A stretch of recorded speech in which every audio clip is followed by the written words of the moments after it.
നമസ്കാരം. Media one പോഡ്കാസ്റ്റിലേക്ക് സ്വാഗതം. കാതിലെത്തും പത്രങ്ങൾ. ഇന്ന് 2025 ജനുവരി 15 ബുധനാഴ്ച. ഞാൻ ജയപ്രകാശ്. ഗസ വെടിനിർത്തലിനുള്ള മധ്യസ്ഥ ചർച്ചകളിൽ കാര്യമായ പുരോഗതിയെന്നും തടസ്സങ്ങൾ പരിഹരിക്കപ്പെട്ടെന്നും പ്രധാന മധ്യസ്ഥരായ ഖത്തർ അറിയിച്ച വാർത്ത മാധ്യമത്തിന്റെ ഒന്നാം പേജിലുണ്ട്. വെടിനിർത്തൽ രേഖ ഹമാസ് അംഗീകരിച്ചെന്ന തലക്കെട്ടിൽ മലയാള മനോരമയും വാർത്ത ഒന്നാം പേജിൽ നൽകി. ബോബി ചെമ്മണ്ണൂരിന് ജാമ്യം അനുവദിച്ച ഹൈക്കോടതി ബോഡി ഷെയ്മിങ്ങിനെതിരെ കർശന താക്കീത് നൽകി. ഇതിനിടെ മലപ്പുറത്ത് നവവധുവിന്റെ ആത്മഹത്യയ്ക്ക് കാരണം കറുത്തതെന്ന അവഹേളനമെന്ന് പരാതി ഉയരുകയാണ്. മുണ്ടക്കയിൽ കാണാതായവരെ മരിച്ചവരായി കണക്കാക്കി ആശ്രിതർക്ക് ധനസഹായം നൽകാൻ സർക്കാർ തീരുമാനിച്ചു. അതേസമയം പുനരധിവാസത്തിന് വെല്ലുവിളിയായി ഭൂമി ഏറ്റെടുക്കൽ നിയമ നടപടികളിലേക്ക് നീങ്ങുകയാണ്. പത്രവാർത്തകൾ വിശദമായി നോക്കാം. ഗസ വെടിനിർത്തൽ കരാർ അരികെ. മധ്യസ്ഥ ചർച്ചകളിൽ കാര്യമായ പുരോഗതി, തടസ്സങ്ങൾ പരിഹരിക്കപ്പെട്ടെന്ന് ഖത്തർ വിദേശകാര്യ മന്ത്രാലയ വക്താവ്. ദോഹ. 15 മാസത്തിലേറെയായി തുടരുന്ന ഗസയിലെ ഇസ്രായേൽ ആക്രമണത്തിന് വിരാമം കുറിച്ച് വെടിനിർത്തൽ കരാർ ഉടൻ യാഥാർത്ഥ്യമാകുമെന്ന പ്രഖ്യാപനവുമായി മധ്യസ്ഥ ദൗത്യങ്ങൾക്ക് നേതൃത്വം നൽകുന്ന ഖത്തർ 2 ആഴ്ചയിലേറെയായി സജീവമായി തുടരുന്ന ചർച്ചകൾ അന്തിമഘട്ടത്തിലെത്തിയതായും വെടിനിർത്തലും ബന്ദിമോചനവും സാധ്യമാക്കുന്ന കരാർ അരികെയെന്നും ഖത്തർ പ്രധാനമന്ത്രിയുടെ ഉപദേഷ്ടാവും വിദേശകാര്യ മന്ത്രാലയ വക്താവുമായ ഡോക്ടർ മാജിദ് ബിൻ മുഹമ്മദ് അൽ അൻസാരി ദോഹയിൽ അറിയിച്ചു. ചർച്ച ഇപ്പോൾ അവസാനഘട്ടത്തിലാണ്. അധികം വൈകാതെ കരാറിലെത്തുമെന്നാണ് പ്രതീക്ഷ. മധ്യസ്ഥ ദൗത്യങ്ങൾക്ക് മുന്നിലെ പ്രധാന തടസ്സങ്ങളെല്ലാം കഴിഞ്ഞ ചർച്ചകളോടെ നീങ്ങി. എങ്കിലും ചില വിഷയങ്ങളിൽ കൂടുതൽ വ്യക്തത വരാനുണ്ട്. വരും ദിവസങ്ങളിൽ ഇത് സംബന്ധിച്ച് തീരുമാനങ്ങളുണ്ടാകും. മധ്യസ്ഥ സംഘം എന്ന നിലയിൽ അമിതാവേശമില്ലെന്നും ഖത്തർ വ്യക്തമാക്കി. അന്തിമ പ്രഖ്യാപനമുണ്ടാകുന്നതുവരെ ശുഭപ്രതീക്ഷയോടെ കാത്തിരിക്കുന്നു. കഴിഞ്ഞ മാസങ്ങളിൽ ഇരുവിഭാഗവും തമ്മിൽ ഭിന്നതയുള്ള അടിസ്ഥാന വിഷയങ്ങൾ നിരവധിയുണ്ടായിരുന്നു. എന്നാൽ 2 ആഴ്ചയ്ക്കിടയിലെ ചർച്ചകളിൽ കാര്യമായി പുരോഗതിയുണ്ടാവുകയും പരിഹാരം കാണുകയും ചെയ്തു. അതുകൊണ്ടുതന്നെ ഒരു കരാറിന് അരികിലെത്തിയെന്ന് പറയാം. സമീപ ദിവസങ്ങളിലായി വെടിനിർത്തൽ സംബന്ധിച്ച് ഉന്നതതല ചർച്ചകൾ നടന്നതായി വിശദീകരിച്ച് വിദേശകാര്യ മന്ത്രാലയ വക്താവ് സ്ഥാനമൊഴിയുന്ന അമേരിക്കൻ പ്രസിഡന്റ് ജോ ബൈഡന്റെയും നിയുക്ത പ്രസിഡന്റ് ഡൊണാൾഡ് ട്രംപിന്റെയും പ്രതിനിധികളുടെ പങ്കാളിത്തത്തെ അഭിനന്ദിച്ചു. വെടിനിർത്തൽ കരാർ അരികെയെന്ന് ഇസ്രായേൽ ഉദ്യോഗസ്ഥനെ ഉദ്ധരിച്ച് BBC റിപ്പോർട്ട് ചെയ്തു. 2023 നവംബറിന് ശേഷം വെടിനിർത്തൽ സംബന്ധിച്ചുള്ള ചർച്ച ഇപ്പോൾ ഏറ്റവും ശരിയായ ദിശയിലാണെന്നും കരാറിൽ ഇതുവരെ ഒപ്പുവെച്ചിട്ടില്ലെന്നും അദ്ദേഹം വ്യക്തമാക്കി. അന്തിമ ചർച്ചകളിൽ പങ്കെടുക്കാൻ മൊസാദിന്റെയും ഹമാസിന്റെയും സംഘം ദോഹയിലുണ്ട്. മുതിർന്ന ഹമാസ് നേതാവ് ഡോക്ടർ ഖലീൽ അൽ ഹയ്യ തിങ്കളാഴ്ച രാത്രി ഖത്തർ അമീർ ഷെയ്ഖ് തമീം ബിൻ ഹമദ് അൽഥാനിയുമായി കൂടിക്കാഴ്ച നടത്തിയിരുന്നു. US പ്രസിഡന്റ് ജോർജ് ബൈഡനുമായി ഫോണിൽ ചർച്ച നടത്തുകയും ദോഹയിലുള്ള US പ്രതിനിധികളായ സ്റ്റീവ് വിറ്റ്കോഫ്, ബ്രെയ്റ്റ് മക്ഗർക്ക് എന്നിവരുമായി കൂടിക്കാഴ്ച നടത്തുകയും ചെയ്തു. ദോഹ ചർച്ചയിൽ ശുഭപ്രതീക്ഷയോടെ ഗസ വെടിനിർത്തൽ രേഖ അംഗീകരിച്ച് ഹമാസ് എന്നാണ് മാധ്യമം ഈ വാർത്തയ്ക്ക് നൽകിയിരിക്കുന്ന തലക്കെട്ട്. ഗസ വെടിനിർത്തൽ കരടുരേഖ ഹമാസ് അംഗീകരിച്ചു. ഇസ്രായേൽ പ്രതികരിച്ചിട്ടില്ല. 15 മാസം പിന്നിട്ട യുദ്ധം അവസാനിപ്പിക്കാൻ US മുൻകൈയെടുത്ത് ഈജിപ്തിന്റെയും ഖത്തറിന്റെയും മധ്യസ്ഥതയിൽ ദോഹയിൽ നടക്കുന്ന ചർച്ചയിലാണ് കരടുരേഖയായത്. കരാറിന് 3 ഘട്ടം. US പ്രസിഡന്റ് ജോ ബൈഡൻ മുന്നോട്ടുവെച്ച ചട്ടക്കൂടിനുള്ളിൽ UN രക്ഷാസമിതി അംഗീകരിച്ച വെടിനിർത്തൽ കരാർ 3 ഘട്ടമായാണ് നടപ്പാക്കുക. 42 ദിവസമുള്ള ഒന്നാം ഘട്ടത്തിൽ 33 ബന്ദികളെ ഹമാസ് മോചിപ്പിക്കും. പകരം ഇസ്രായേൽ ജയിലിലുള്ള 100-ലേറെ പലസ്തീൻകാരെയും മോചിപ്പിക്കും. ആദ്യഘട്ടം 16 ദിവസമാകുമ്പോൾ 2ാം ഘട്ട ചർച്ച ആരംഭിക്കും. 2ാം ഘട്ടത്തിൽ അവശേഷിക്കുന്ന ബന്ദികളെയും ഹമാസ് വിട്ടയക്കണമെന്നും പകരമായി പലസ്തീൻ തടവുകാരെ ഇസ്രായേലും മോചിപ്പിക്കുമെന്നും കരടുരേഖ ശുപാർശ ചെയ്യുന്നു. എന്നാൽ യുദ്ധം പൂർണ്ണമായി അവസാനിപ്പിക്കുകയും ഗസയിൽ നിന്ന് ഇസ്രായേൽ സൈന്യം പൂർണ്ണമായും പിന്മാറുകയും ചെയ്യാതെ മറ്റു ബന്ദികളെ വിടില്ലെന്നാണ് ഹമാസ് നിലപാട്. ഹമാസിനെ ഇല്ലാതാക്കാൻ സൈന്യം പിന്മാറില്ലെന്നാണ് ഹമാസിനെ ഇല്ലാതാക്കാതെ സൈന്യം പിന്മാറില്ലെന്നാണ് നെതന്യാഹു സർക്കാർ നയം. മൂന്നാം ഘട്ടത്തിൽ ഗസയിൽ മരിച്ച ഇസ്രായേൽ പൗരന്മാരായ ബന്ദികളുടെ മൃതദേഹങ്ങൾ കൂടി കൈമാറും. ഈ ഘട്ടത്തിൽ രാജ്യാന്തര സമൂഹത്തിന്റെ മേൽനോട്ടത്തിൽ 3-5 വർഷത്തെ ഗാസ പുനർനിർമ്മാണ പദ്ധതി ആരംഭിക്കും. ബോഡി ഷെയ്മിംഗ് കർശന നിലപാടുമായി ഹൈക്കോടതി. ശരീരത്തെ വിധിക്കരുത് എന്ന തലക്കെട്ടിൽ മലയാള മനോരമയിലെ വാർത്തയിലേക്ക്. തടിച്ചത്, മെലിഞ്ഞത്, കറുത്തത് എന്നൊന്നും പറയരുത്. പരാമർശം ബോബി ചെമ്മണ്ണൂരിനെതിരെയുള്ള കേസിൽ. ബോഡി ഷെയ്മിംഗ് ഒരു കാരണവശാലും അംഗീകരിക്കാനാകില്ലെന്ന കർശന നിലപാടുമായി ഹൈക്കോടതി. നടി ഹണി റോസിനെ ലൈംഗികമായി അധിക്ഷേപിച്ചെന്ന കേസിൽ ബോബി ചെമ്മണ്ണൂരിന് ജാമ്യം അനുവദിച്ച ഉത്തരവിലാണ് ജസ്റ്റിസ് PV കുഞ്ഞികൃഷ്ണന്റെ പരാമർശം. തടിച്ചതാണ്, മെലിഞ്ഞതാണ്, പൊക്കമില്ല, പൊക്കം കൂടുതലാണ്, ഇരുണ്ടതാണ്, കറുത്തതാണ് എന്നൊക്കെ ഒരാളുടെ ശരീരത്തെക്കുറിച്ച് പറയുന്നത് ഒഴിവാക്കണം. എല്ലാവർക്കും എന്തെങ്കിലും കൂടുതലോ കുറവോ ഉണ്ടാകും എന്നത് മനസ്സിലാക്കണം. അതാണ് ജീവിതം. നമ്മുടെ ശരീരം മാറും, മനസ്സു മാറും, സ്വഭാവം മാറും. മറ്റുള്ളവരെക്കുറിച്ച് കമന്റ് പറയുമ്പോൾ എല്ലാവരും ഇത് ശ്രദ്ധിക്കണമെന്നും ഹൈക്കോടതി പറഞ്ഞു. നിങ്ങളൊരു സ്ത്രീയെ അവരുടെ ബാഹ്യരൂപം കൊണ്ടാണ് വിലയിരുത്തുന്നതെങ്കിൽ അവരെയല്ല, നിങ്ങൾ നിങ്ങളെ തന്നെയാണ് നിർവചിക്കുന്നതെന്ന അമേരിക്കൻ പ്രഭാഷകൻ ഡോക്ടർ സ്റ്റീവ് മാറാബോലിയുടെ വാക്യങ്ങൾ ഉദ്ധരിച്ചാണ് ജാമ്യം അനുവദിച്ച ഉത്തരവ് ആരംഭിക്കുന്നത്. ബോബിക്കെതിരെ പ്രഥമദൃഷ്ട്യാ കുറ്റം നിലനിൽക്കുമെന്ന് കോടതി വിലയിരുത്തി. ഇതിനിടെയുണ്ടായ മറ്റൊരു സംഭവത്തെക്കുറിച്ചുള്ള വാർത്തയിലേക്ക് കൂടി. നിറത്തിന്റെ പേരിൽ ഭർത്താവിൽ നിന്ന് അവഹേളനം നേരിട്ടതായി പരാതിപ്പെട്ട നവവധുവിനെ സ്വന്തം വീട്ടിൽ തൂങ്ങി മരിച്ച നിലയിൽ കണ്ടെത്തി. ഭർത്താവിന്റെ മാനസിക പീഡനം അന്വേഷിക്കണമെന്നാവശ്യപ്പെട്ട് ബന്ധുക്കൾ നൽകിയ പരാതിയിൽ പോലീസ് കേസെടുത്തു. കൊണ്ടോട്ടി ബ്ലോക്ക് റോഡിൽ പറശ്ശേരി ബഷീറിന്റെയും ഷമീനയുടെയും മകൾ ഷഹാന മുംതാസ് ആണ് മരിച്ചത്. കൊണ്ടോട്ടി ഗവൺമെന്റ് കോളേജിൽ BSc 1ാം വർഷ വിദ്യാർത്ഥിയാണ്. 2024 മെയ് 27 മൊറയൂർ പൂന്തലപ്പറമ്പ് സ്വദേശിയുമായി നിക്കാഹ് കഴിഞ്ഞിരുന്നു. വിദേശത്തേക്ക് പോയ ഭർത്താവ് ഫോണിൽ വിളിച്ച് നിറത്തിന്റെ പേരിൽ മാനസിക പീഡനം നടത്തിയതായി ഷഹാന പറഞ്ഞതായി ബന്ധുക്കൾ പോലീസിൽ മൊഴി നൽകി. വിശദമായ അന്വേഷണം നടത്തുമെന്ന് പോലീസ് പറഞ്ഞു. ഖബറടക്കം ഇന്ന് 8 കൊണ്ടോട്ടി പഴയങ്ങാടി ജുമാ മസ്ജിദിൽ നടക്കും. വയനാട് ദുരന്തത്തിൽ ഇരകൾക്ക് ആശ്വാസമായി സർക്കാർ തീരുമാനം. പുനരധിവാസത്തിന് വെല്ലുവിളിയായി നിയമ നടപടി. തിരുവനന്തപുരം. വയനാട് ഉരുൾപൊട്ടൽ ദുരന്തത്തിൽ കാണാതായവരെ മരിച്ചവരായി കണക്കാക്കാൻ സർക്കാർ തീരുമാനം. ഇവരുടെ ഉറ്റബന്ധുക്കൾക്ക് അർഹമായ ധനസഹായവും അനുവദിക്കും. പട്ടിക തയ്യാറാക്കുന്നതിനും നടപടികൾ പൂർത്തിയാക്കുന്നതിനും പ്രാദേശിക തലത്തിലും സംസ്ഥാന തലത്തിലും 2 സമിതികൾ രൂപവൽക്കരിക്കുമെന്നും ദുരന്ത നിവാരണ വകുപ്പിന്റെ ഉത്തരവിൽ ചൂണ്ടിക്കാട്ടുന്നു. പ്രാദേശിക സമിതിയാകും ആദ്യം പട്ടിക തയ്യാറാക്കുക. ഇതിനായി സ്വീകരിക്കേണ്ട മാനദണ്ഡങ്ങളും ഉത്തരവിൽ നിർദ്ദേശിച്ചിട്ടുണ്ട്. വയനാട് മേപ്പാടി പഞ്ചായത്തിലെ ഉരുൾപൊട്ടലിൽ മരിച്ചവരുടെ ആശ്രിതർക്ക് അർഹമായ ആനുകൂല്യങ്ങൾ അടുത്ത ബന്ധുക്കൾക്ക് അനുവദിക്കാൻ സർക്കാർ ഉത്തരവിറക്കിയിരുന്നു. ഈ ധനസഹായം ഉരുൾപൊട്ടലിൽ കാണാതായവരുടെ ആശ്രിതർക്കും അടിയന്തരമായി അനുവദിക്കാനാണ് 5 മാസത്തിനു ശേഷം സുപ്രധാന തീരുമാനം. മുൻപ് ഓഖി ദുരന്തത്തിൽ കാണാതായവരെയും മരിച്ചതായി കണക്കാക്കി ആശ്രിതർക്ക് ധനസഹായം അനുവദിച്ചിരുന്നു. ഇതോടൊപ്പം കാണാതായവർക്ക് മരണ സർട്ടിഫിക്കറ്റ് നൽകാനും തദ്ദേശ സ്ഥാപനങ്ങൾക്ക് നിർദ്ദേശം നൽകി. സംസ്ഥാനതല സമിതിയുടെ ശുപാർശകൾ അനുസരിച്ച് തദ്ദേശ വകുപ്പ് നേരത്തെ തയ്യാറാക്കിയ മാനദണ്ഡങ്ങൾ പാലിച്ചും സർട്ടിഫിക്കറ്റ് നൽകാം. അതേസമയം സർക്കാർ ധനസഹായത്തിന് ഈ നടപടിക്രമങ്ങൾ മാനദണ്ഡമാകില്ല.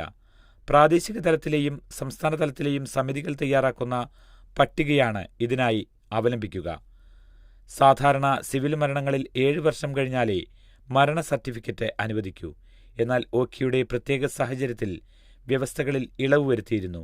ഇതാണ് വയനാട്ടിലും ബാധകമാക്കുന്നത്. ഇതിനിടെ ഭൂമി ഏറ്റെടുക്കലിൽ അപ്പീലുമായി ഹാരിസൺ. വയനാട് ദുരന്തബാധിതരുടെ പുനരധിവാസത്തിന് മോഡൽ ടൗൺഷിപ്പ് നിർമ്മിക്കാൻ ദുരന്ത നിവാരണ നിയമപ്രകാരം എസ്റ്റേറ്റ് ഭൂമി ഏറ്റെടുക്കാൻ സർക്കാരിനെ അനുവദിച്ച സിംഗിൾ ബെഞ്ച് ഉത്തരവ് ചോദ്യം ചെയ്ത് ഹാരിസൺ മലയാളം ഹൈക്കോടതിയിൽ. നെടുമ്പാല എൽസ്റ്റോൺ എസ്റ്റേറ്റുകളിൽ നിന്ന് ഭൂമി ഏറ്റെടുക്കാനുള്ള നടപടിയുമായി സർക്കാരിന് മുന്നോട്ടു പോകാമെന്ന് 2024 ഡിസംബർ 27 സിംഗിൾ ബെഞ്ച് ഉത്തരവിട്ടിരുന്നു.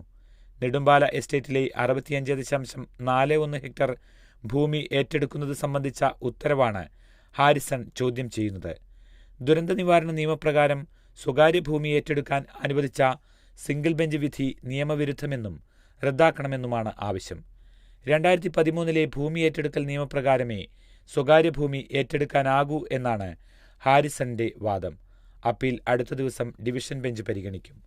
ഭൂമി ഏറ്റെടുക്കൽ ദുരന്ത നിവാരണ നിയമപ്രകാരവും നഷ്ടപരിഹാരം ഭൂമി ഏറ്റെടുക്കൽ നിയമപ്രകാരവും നൽകണമെന്ന നിർദ്ദേശത്തോടെയായിരുന്നു സിംഗിൾ ബെഞ്ച് ഉത്തരവ്.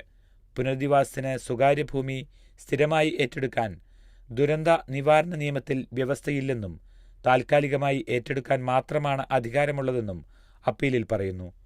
1923 രജിസ്റ്റർ ചെയ്ത രേഖപ്രകാരം 1 നൂറ്റാണ്ടിലേറെയായി ഭൂമിയുടെ ഉടമസ്ഥാവകാശമുണ്ട്. സ്ഥിരമായി കരമടയ്ക്കുന്നതാണ്. സർക്കാർ ഉത്തരവും സിംഗിൾ ബെഞ്ച് ഉത്തരവും സ്റ്റേ ചെയ്യണമെന്നാണ് ഇടക്കാല ആവശ്യവും ഹാരിസൺ മുന്നോട്ട് വച്ചിട്ടുണ്ട്. തൃശൂർ കുട്ടനെല്ലൂർ സ്വദേശി ബിനിൽ ബാബു യുക്രൈൻ അതിർത്തിയിൽ കൊല്ലപ്പെട്ടതിന് പിന്നാലെ റഷ്യൻ സേനയിൽ അവശേഷിക്കുന്ന ഇന്ത്യക്കാരെ ഉടൻ വിട്ടയക്കണമെന്നാവശ്യപ്പെട്ട് ഇന്ത്യ. ബിനിലിന്റെ മരണം സ്ഥിരീകരിച്ച വിദേശകാര്യ മന്ത്രാലയം മൃതദേഹം എത്രയും പെട്ടെന്ന് നാട്ടിലെത്തിക്കാൻ ശ്രമം നടത്തുകയാണെന്ന് അറിയിച്ചു. ഇതിനായി റഷ്യൻ അധികൃതരുമായി സമ്പർക്കത്തിലാണെന്നും വിദേശകാര്യ മന്ത്രാലയ വക്താവ് രൺധീർ ജയ്സ്വാൾ പറഞ്ഞു. ബിനിലിന്റെ ബന്ധുകൂടിയായ പരിക്കേറ്റ ജെയിൻ കുര്യനെ മോസ്കോ ആശുപത്രിയിൽ നിന്ന് നാട്ടിലെത്തിക്കാനും ശ്രമം നടക്കുന്നുണ്ട്. ന്യൂഡൽഹിയിലെ റഷ്യൻ എംബസിയുമായും റഷ്യൻ ഭരണകൂടവുമായും ബന്ധപ്പെട്ടാണ് നീക്കം. മുഖ്യമന്ത്രി പിണറായി വിജയന്റെ നിർദ്ദേശാനുസരണം ബിനിലിന്റെ മൃതദേഹം നാട്ടിലെത്തിക്കാനുള്ള നടപടികൾ സ്വീകരിച്ചു വരികയാണെന്ന് Norka roots chief executive officer Ajith കൊളശ്ശേരിയും അറിയിച്ചു. റഷ്യൻ സേനയെ സഹായിക്കാനുള്ള പാചകക്കാരും സഹായികളുമെന്ന നിലയിലാണ് ഇന്ത്യക്കാരെ റിക്രൂട്ട് ചെയ്യുന്നത്. ഇവരെ നിർബന്ധിച്ച് യുദ്ധമുഖത്തിറക്കുകയാണെന്നാണ് ആരോപണം. ബിനിലിന്റെ മരണത്തോടെ ഔദ്യോഗിക കണക്ക് പ്രകാരം റഷ്യ യുക്രൈൻ യുദ്ധമുഖത്ത് കൊല്ലപ്പെട്ട ഇന്ത്യക്കാരുടെ എണ്ണം 10 തെറ്റിദ്ധരിപ്പിച്ച് റിക്രൂട്ട് ചെയ്ത് നിർബന്ധിത സൈനിക സേവനം ചെയ്യിക്കുകയാണെന്ന് ഇന്ത്യ കുറ്റപ്പെടുത്തുമ്പോൾ റഷ്യൻ സേനയിൽ സ്വയം സന്നദ്ധരായി കരാർ സൈനിക സേവനം നടത്തുന്നവരാണ് ഇവരെന്നാണ് ന്യൂഡൽഹിയിലെ റഷ്യൻ എംബസിയുടെ അവകാശവാദം. ഏറ്റവും ഒടുവിൽ കഴിഞ്ഞ ഒക്ടോബറിൽ കേന്ദ്രം നൽകിയ കണക്ക് പ്രകാരം 85 ഇന്ത്യക്കാരെയാണ് റഷ്യൻ സേന വിട്ടയച്ചത്. 20 പേരെ കൂടി വിട്ടയപ്പിക്കാനുള്ള നീക്കത്തിലാണെന്ന് അന്ന് വ്യക്തമാക്കുകയും ചെയ്തിരുന്നു. കഴിഞ്ഞ വർഷം റഷ്യൻ പ്രസിഡന്റ് വ്ളാദിമിർ പുടിനുമായി നടത്തിയ 2 കൂടിക്കാഴ്ചയിൽ പ്രധാനമന്ത്രി നരേന്ദ്രമോദി വിഷയം ഉന്നയിച്ചിരുന്നുവെങ്കിലും അവശേഷിക്കുന്നവരെ പൂർണ്ണമായും തിരിച്ചയക്കാൻ ഇന്ത്യ തയ്യാറായില്ല. റഷ്യയിലേക്ക് ഇന്ത്യക്കാരെ റിക്രൂട്ട് ചെയ്ത 19 പേർക്കെതിരെ CBI കേസ് രജിസ്റ്റർ ചെയ്തിട്ടുണ്ട്. ഇവരിൽ ചിലർ അറസ്റ്റിലാവുകയും ചെയ്തു. പത്തനംതിട്ടയിൽ 5 വർഷത്തിനിടെ ക്രൂരപീഡനത്തിനിരയായ പെൺകുട്ടിയുടെ രഹസ്യമൊഴി രേഖപ്പെടുത്തി. ചൊവ്വാഴ്ച റാന്നി ജുഡീഷ്യൽ ഒന്നാം ക്ലാസ് മജിസ്ട്രേറ്റ് കോടതിയിൽ 4.5 മണിക്കൂറെടുത്താണ് 6 കേസിലെ മൊഴി രേഖപ്പെടുത്തിയത്. കഴിഞ്ഞ ദിവസം മൊഴി രേഖപ്പെടുത്താൻ കോടതിയിലെത്തിച്ചെങ്കിലും ശാരീരിക അസ്വസ്ഥതകൾ കാരണം മാറ്റിവെച്ചിരുന്നു. പെൺകുട്ടിയുടെ മൊഴി പ്രകാരം ഒരു കേസ് കല്ലമ്പലം പോലീസ് സ്റ്റേഷനിലേക്ക് മാറ്റിയിട്ടുണ്ട്. ആകെ 58 പ്രതികളിൽ 44 പേരെ പോലീസ് പിടികൂടി. ഇനി 14 പേരെയാണ് അറസ്റ്റ് ചെയ്യാനുള്ളത്. ഇവരും വൈകാതെ പിടിയിലാകുമെന്നാണ് സൂചന. ചൊവ്വാഴ്ച 2 പേരെയാണ് അറസ്റ്റ് ചെയ്തത്. പത്തനംതിട്ട പോലീസ് സ്റ്റേഷനിൽ രജിസ്റ്റർ ചെയ്ത കേസിൽ ഷിനു ജോർജ്, ഇലവുംതിട്ട സ്റ്റേഷനിൽ രജിസ്റ്റർ ചെയ്ത കേസിൽ പ്രജിത് കുമാർ എന്നിവരാണ് അറസ്റ്റിലായത്. ഇരുവരെയും ചൊവ്വാഴ്ച പുലർച്ചെ വീടുകളിൽ നിന്ന് കസ്റ്റഡിയിലെടുക്കുകയായിരുന്നു. വിദ്യാർത്ഥിനിയുടെ മൊഴിപ്രകാരം പത്തനംതിട്ട ജില്ലയിലെ 4 പോലീസ് സ്റ്റേഷനുകളിലായി 29 കേസാണ് രജിസ്റ്റർ ചെയ്തത്. ഇലവുംതിട്ട സ്റ്റേഷനിൽ രജിസ്റ്റർ ചെയ്ത കേസുകളിൽ 9, പത്തനംതിട്ട സ്റ്റേഷനിലെ കേസുകളിൽ 4, മലയാലപ്പുഴ സ്റ്റേഷനിൽ രജിസ്റ്റർ ചെയ്ത കേസിൽ 1 പ്രതിയുമാണ് ഇനി പിടിയിലാകാനുള്ളത്. കോന്നിയിൽ ശിശുക്ഷേമ സമിതിയുടെ അഭയകേന്ദ്രത്തിൽ പാർപ്പിച്ച പെൺകുട്ടിയുടെ ആരോഗ്യനില തൃപ്തികരമാണെന്ന് അന്വേഷണ ചുമതലയുള്ള DIG അജിത ബീഗം പറഞ്ഞു. ശബരിമല മകരവിളക്കുമായി ബന്ധപ്പെട്ട് നിലയ്ക്കലിൽ ഡ്യൂട്ടിയിലായിരുന്ന DIG ബുധനാഴ്ച രാവിലെ പത്തനംതിട്ടയിലെത്തി അന്വേഷണ സംഘത്തിലെ മറ്റുദ്യോഗസ്ഥരുമായി കൂടിക്കാഴ്ച നടത്തി കേസിന്റെ പുരോഗതി വിലയിരുത്തും. ട്രാൻസ്ജെൻഡറുകൾക്ക് 6 മാസത്തിനകം സംവരണം നൽകണമെന്ന് ഹൈക്കോടതി. കൊച്ചി. ട്രാൻസ്ജെൻഡറുകൾക്ക് വിദ്യാഭ്യാസ സ്ഥാപനങ്ങളിലും സർക്കാർ ജോലിയിലും 6 മാസത്തിനുള്ളിൽ സംവരണം ഏർപ്പെടുത്തണമെന്ന് ഹൈക്കോടതി നിർദ്ദേശം നൽകി. നാഷണൽ ലീഗൽ സർവീസസ് അതോറിറ്റി കേസിൽ സുപ്രീംകോടതി പുറപ്പെടുവിച്ച ഉത്തരവ് ചൂണ്ടിക്കാട്ടിയ justice A. Muhammad Mushtaq, justice P. Krishnakumar എന്നിവരുൾപ്പെട്ട ഡിവിഷൻ ബെഞ്ച് സംവരണത്തിനുള്ള ട്രാൻസ്ജെൻഡറുകളുടെ അവകാശം നടപ്പാക്കുന്നത് സർക്കാരിന് വൈകിപ്പിക്കാനാകില്ലെന്ന് അഭിപ്രായപ്പെട്ടു. വിദ്യാഭ്യാസ സ്ഥാപനങ്ങളിലും സർക്കാർ ജോലിയിലും സംവരണം ഏർപ്പെടുത്തണമെന്നാവശ്യപ്പെട്ട് C. കബീർ, അനീറ കബീർ എന്നിവർ നൽകിയ ഹർജിയാണ് ഹൈക്കോടതി പരിഗണിച്ചത്. സർക്കാരിന്റെ നയരൂപീകരണ കാര്യത്തിൽ കോടതി ഇടപെടാറില്ലെങ്കിലും സുപ്രീംകോടതിയുടെ വ്യക്തമായ നിർദ്ദേശത്തിന്റെ അടിസ്ഥാനത്തിൽ ട്രാൻസ്ജെൻഡറുകളുടെ അവകാശം നടപ്പാക്കാൻ ഇടപെടേണ്ടത് അനിവാര്യമെന്ന് കോടതി പറഞ്ഞു. ജോലിക്ക് ഹാജരായില്ല. 1194 ഡോക്ടർമാരെ പിരിച്ചുവിടുന്നു. തിരുവനന്തപുരം. സർക്കാർ ആശുപത്രികളിൽ ജോലിക്ക് ഹാജരാകാതെ അനധികൃതമായി വിട്ടുനിന്ന 1194 ഡോക്ടർമാർ ഉൾപ്പെടെ 2000-ഓളം ജീവനക്കാരെ പിരിച്ചുവിടാനുള്ള നടപടികൾ ആരംഭിച്ചു. ആരോഗ്യ ഡയറക്ടറേറ്റിന്റെ നിയന്ത്രണത്തിലുള്ള പ്രാഥമിക ആരോഗ്യ കേന്ദ്രം മുതൽ ജില്ലാ ജനറൽ ആശുപത്രികൾ വരെയുള്ള സ്ഥാപനങ്ങളിലെ 859 ഡോക്ടർമാരാണ് പിരിച്ചുവിടൽ പട്ടികയിലുള്ളത്. ഈ ആശുപത്രികളിലെ 252 നഴ്സുമാരെയും പിരിച്ചുവിടും. കൂടാതെ ലാബ് ടെക്നീഷ്യന്മാരും ഹെൽത്ത് ഇൻസ്പെക്ടർമാരും റേഡിയോഗ്രാഫർമാരും ഉൾപ്പെടെ 300-ലേറെ ജീവനക്കാരും പുറത്താക്കൽ പട്ടികയിൽ ഇടം പിടിച്ചിട്ടുണ്ട്. മെഡിക്കൽ കോളേജുകളിൽ നിയമനം നടത്തുന്ന മെഡിക്കൽ വിദ്യാഭ്യാസ ഡയറക്ടറേറ്റിലെ 335 ഡോക്ടർമാർക്കെതിരെയാണ് നടപടി. ഇതിൽ 251 പേർക്ക് നോട്ടീസ് നൽകി. DHSന് കീഴിൽ ആകെ 6000 ഡോക്ടർമാരും DMEയിൽ ആകെ 2500 ഡോക്ടർമാരുമാണുള്ളത്. DHSലെ ഡോക്ടർമാരിൽ 412 പേർ പ്രൊബേഷൻ പൂർത്തിയാക്കാതെയാണ് മുങ്ങിയത്. പിരിച്ചുവിടുന്നതിന് മുന്നോടിയായി നോട്ടീസ് നൽകി തുടങ്ങി. പലരും കൈപ്പറ്റുന്നില്ല. അതിനാൽ വീടുകൾക്ക് മുന്നിൽ പതിക്കും. നോട്ടീസ് ലഭിച്ച 72 പേർ തിരികെ ജോലിയിൽ പ്രവേശിക്കാൻ സന്നദ്ധത അറിയിച്ചിട്ടുണ്ട്. ഇരട്ട ഉപഗ്രഹങ്ങൾ അടുത്ത ഡോക്കിംഗ് ശ്രമം നാളെ. സ്പെഡെക്സ് ദൗത്യത്തിന്റെ ഭാഗമായി ബഹിരാകാശത്ത് ഇരട്ട ഉപഗ്രഹങ്ങളെ കൂട്ടിയോജിപ്പിക്കുന്ന ഡോക്കിംഗ് പരീക്ഷണ ശ്രമം ISRO നാളെ രാവിലെ വീണ്ടും നടത്തും. ഇന്ത്യക്ക് യഥാർത്ഥ സ്വാതന്ത്ര്യം ലഭിച്ചത് പ്രാണപ്രതിഷ്ഠാ ദിനത്തിൽ എന്നാണ് മോഹൻ ഭാഗവത് പറയുന്നത്. വാർത്താ മാധ്യമത്തിൽ. ഇൻഡോർ.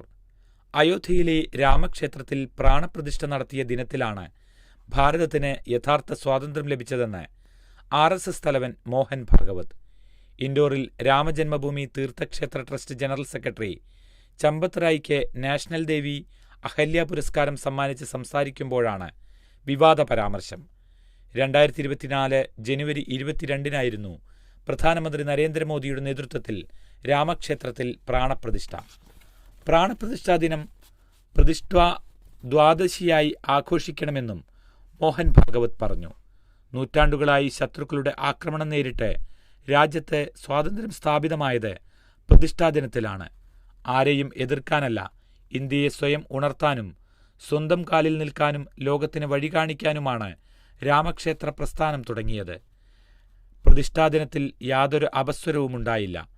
നിർമ്മലമായ മനസ്സോടെയാണ് ചടങ്ങുകൾക്ക് ജനം സാക്ഷ്യം വഹിച്ചതെന്നും മോഹൻ ഭാഗവത് കൂട്ടിച്ചേർത്തു. രാമന്റെ പേരിൽ രാഷ്ട്രീയം വേണ്ട, ഉദ്ധവ് പക്ഷ ശിവസേന. പ്രാണപ്രതിഷ്ഠ നടത്തുന്ന ദിവസമാണ് ഇന്ത്യക്ക് യഥാർത്ഥ സ്വാതന്ത്ര്യം ലഭിച്ചതെന്ന RSS മേധാവി മോഹൻ ഭാഗവത്തിന്റെ പ്രസ്താവന തള്ളി ഉദ്ധവ് താക്കറെ പക്ഷ ശിവസേന.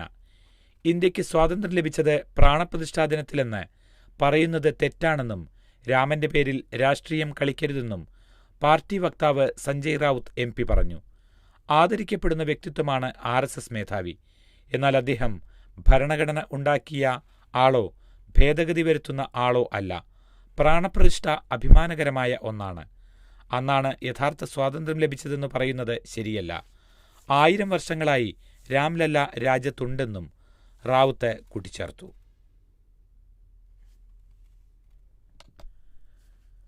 പുരപ്പുറ സൗരോർജ സബ്സിഡി ഇനി നേരിട്ട് എന്ന് മാതൃഭൂമിയുടെ 1-ാം പേജ് വാർത്ത. കേന്ദ്ര സഹായധനത്തോടെയുള്ള പുരപ്പുറ സൗരോർജ വൈദ്യുതി പദ്ധതി പ്രകാരം രജിസ്റ്റർ ചെയ്യുന്ന ഉപഭോക്താക്കൾക്കുള്ള സബ്സിഡി ഇനി മുതൽ നേരിട്ട് അവരുടെ അക്കൗണ്ടുകളിലെത്തും. ഇതിനായി പദ്ധതി നടത്തിപ്പിനുള്ള പെരുമാറ്റച്ചട്ടങ്ങളിൽ ഭേദഗതി വരുത്തി കേന്ദ്ര പാരമ്പര്യേതര ഊർജ്ജ മന്ത്രാലയം ഉത്തരവിറക്കി. പദ്ധതിയുടെ ഭാഗമായി പ്ലാന്റ് സ്ഥാപിക്കുന്നതിനാവശ്യമായ ചെലവ് സബ്സിഡി കിഴിച്ചാണ് സേവനദാതാക്കൾക്ക് നൽകിയിരുന്നത്. സബ്സിഡി നോഡൽ ഏജൻസികളാണ് അനുവദിക്കുന്നത്.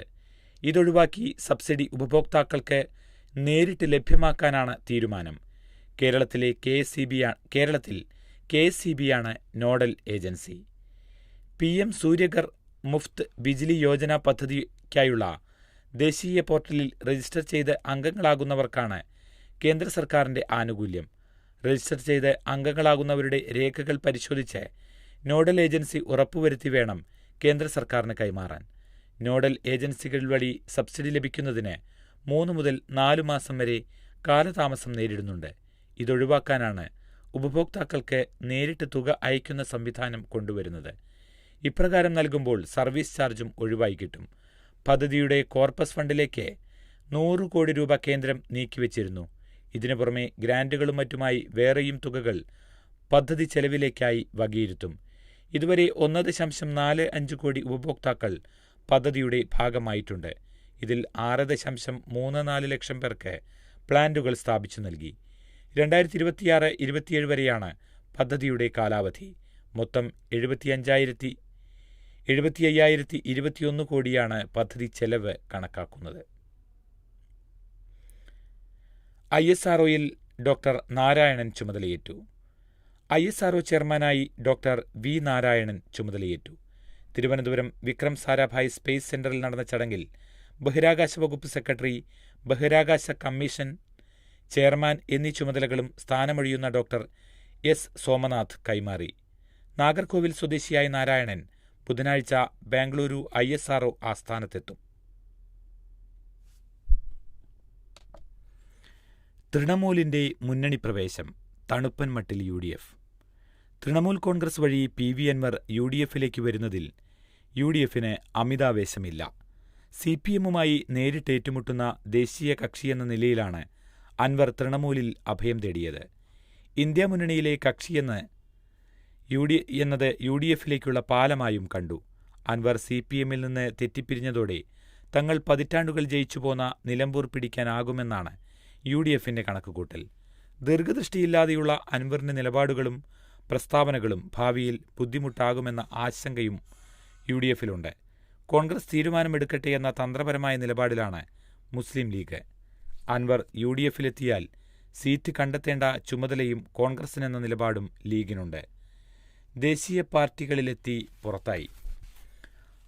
RSP വിഭാഗം നേതാവായിരുന്ന ബാബു ദിവാകരൻ UDFിൽ ഘടകകക്ഷിയായിരുന്നു.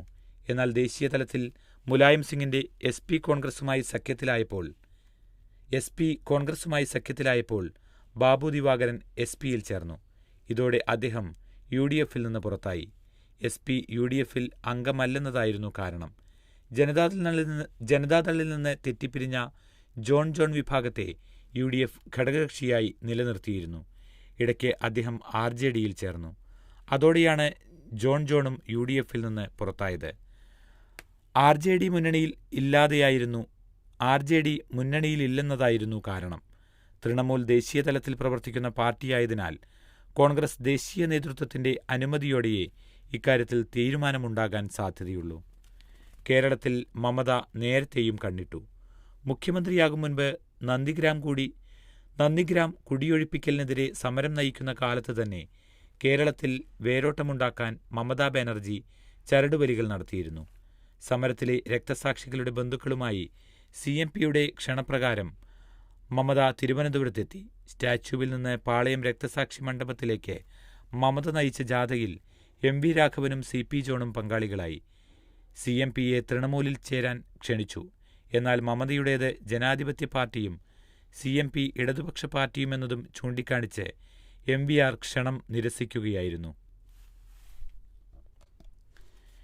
പീച്ചി ഡാം അപകടം, ഒരു കുട്ടി കൂടി മരിച്ചു. പീച്ചി ഡാമിന്റെ റിസർവോയറിൽ വീണുണ്ടായ അപകടത്തിൽ പരിക്കേറ്റ് ചികിത്സയിലായിരുന്ന മൂന്നാമത്തെ വിദ്യാർത്ഥിനിയും മരിച്ചു. സൈനികനായ പട്ടിക്കാട് ചാണോത്തെ മുരിങ്ങത്തുപറമ്പിൽ ബിനോജ് ജൂലി ദമ്പതികളുടെ മകൾ എറിൻ ആണ് മരിച്ചത്. ഗുരുതര പരിക്കുകളോടെ തൃശൂർ ജൂബിലി മിഷൻ മെഡിക്കൽ കോളേജിൽ ചികിത്സയിലിരിക്കെ ചൊവ്വാഴ്ച രാത്രി 8-നാണ് എറിൻ മരണത്തിന് കീഴടങ്ങിയത്. ഇതോടെ 1-ാം ക്ലാസ് മുതൽ +1 വരെ ഒരേ സ്കൂളിലും ഒരേ ക്ലാസ്സിലും പഠിച്ചുവന്ന സഹപാഠികളും അയൽക്കാരുമായ 3 വിദ്യാർത്ഥിനികളും മരണത്തിന് കീഴടങ്ങി. Thrissur Saint Clares convent girls higher secondary സ്കൂളിലെ +1 വിദ്യാർത്ഥിനിയാണ് എറിൻ. പോക്സോ കേസ്, കൂട്ടിക്കൽ ജയചന്ദ്രന് മുൻകൂർ ജാമ്യമില്ല. 4 വയസ്സുകാരിയെ പീഡിപ്പിച്ചെന്ന പരാതിയിൽ ചലച്ചിത്ര നടൻ കൂട്ടിക്കൽ ജയചന്ദ്രന്റെ മുൻകൂർ ജാമ്യ ഹർജി ഹൈക്കോടതി തള്ളി. Justice G. ഗിരീഷിന്റേതാണ് ഉത്തരവ്. കുറ്റം പ്രഥമദൃഷ്ട്യാ നിലനിൽക്കുമെന്നും കസ്റ്റഡിയിലെടുത്ത് ചോദ്യം ചെയ്യേണ്ടതുണ്ടെന്നും കോടതി വ്യക്തമാക്കി. കഴിഞ്ഞ വർഷമുണ്ടായ സംഭവത്തിൽ കോഴിക്കോട് കസബ പോലീസാണ് പോക്സോ വകുപ്പ് പ്രകാരം കേസെടുത്തത്. മെഡിക്കൽ പരിശോധനയിൽ പീഡനം സംശയിക്കുന്ന പരിക്കുണ്ടെന്ന് കണ്ടെത്തിയതടക്കം പ്രോസിക്യൂഷൻ ചൂണ്ടിക്കാട്ടി. കുട്ടിയുടെ മൊഴി അവിശ്വസിക്കേണ്ടതില്ലെന്നും വ്യക്തമാക്കി. ഈ വാദങ്ങൾ അംഗീകരിച്ചാണ് ഹർജി തള്ളിയത്. മയക്കുമരുന്ന് കേസ്, യാത്രക്കാരുടെ വിവരം നൽകാത്തതിന് ഡ്രൈവറെ ശിക്ഷിക്കാനാകില്ല സുപ്രീംകോടതി. ടാക്സിയിൽ മയക്കുമരുന്ന് കടത്തിയ യാത്രക്കാരുടെ വിവരം നൽകാത്തതിന് ഡ്രൈവറെ കുറ്റക്കാരനാക്കാനാകില്ലെന്ന് സുപ്രീംകോടതി.